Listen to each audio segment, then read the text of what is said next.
governor had to say about this controversy. Let me start out by saying this, and I'm going to preface these comments with this. This is not about anybody's point of view. It's not about your freedom of speech. I am wholeheartedly in favor of hearing everyone's opinion, no matter how vile someone may think it is. I'm wholeheartedly in favor of you being able to voice your opinion. But what I want to talk about here today is not about opinions. It is about who people say they are and who they prove themselves to be and the hypocrisy thereof. Now here we are, second day of Black History Month. One day removed from television stations, newspapers, and other mediums celebrating February 1st down in my hometown of Greensboro, where people took a stand against racism and bigotry.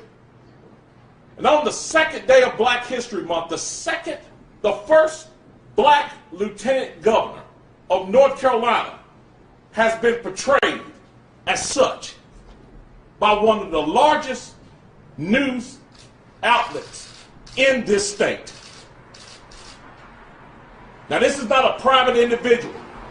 This is not somebody's Facebook page.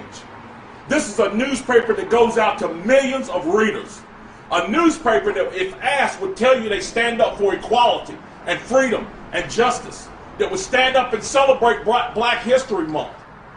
A newspaper that did not even know that a black man was, the date that I was put into office on these steps, they weren't even aware of it. And they're right here in this town. And again, it's not about their right to say it. It's about them proving exactly who they are. That cartoon doesn't really bother me. What bothers me is the hypocrisy behind it. That's what bothers me. That you would portray a black man just because he's in the GOP as a Klansman. That you would portray an American Indian woman, a Native American woman, Olivia Oxendine, who's a Lumbee Indian, and who has had to face the Klan face to face and their egregious actions and has had to fight against them. You would portray her as something that vile. The hypocrisy is mind-numbing, folks. And I'm here to tell you right now, this office is not going to stand by and let it go by. And when I'm not going to go along to get along, I'm going to call them out on every time. Because here it is. What I want to know from WRAL, is that who you are? Is that who you want to represent yourself to be in this state?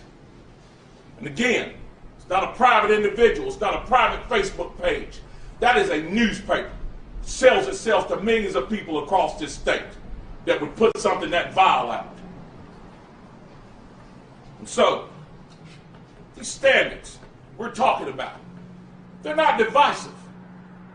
They're not giving us cause to look at them. The way they're written.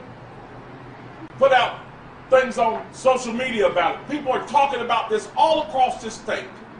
People are waking up and seeing what's in these standards.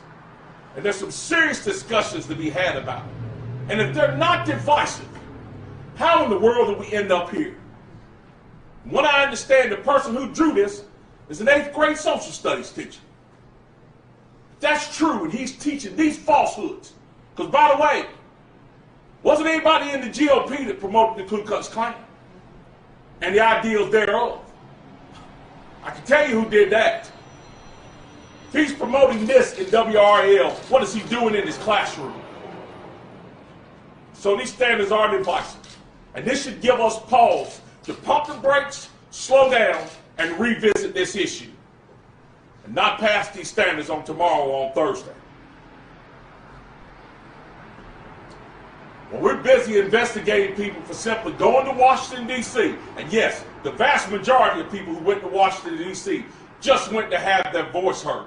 There was a small minority who did some very bad things and should be punished. But the vast majority of people who went to Washington, D.C. simply went to have their grievances addressed. And now we're trying to hunt down those people and demonize those people simply for wanting to have their voices heard. While a teacher in a North Carolina middle school would draw a drawing like that, depicting the first black lieutenant governor as a Ku Klux Klansman. It's something we cannot stand for, folks. is something that I'm not going to stand for. Free speech, yes, I'm all for it. But when your free speech proves you to be a hypocrite, and I will say this publicly, proves you to be a hypocrite and a liar, we won't stand silent for it. And we're going to stand up.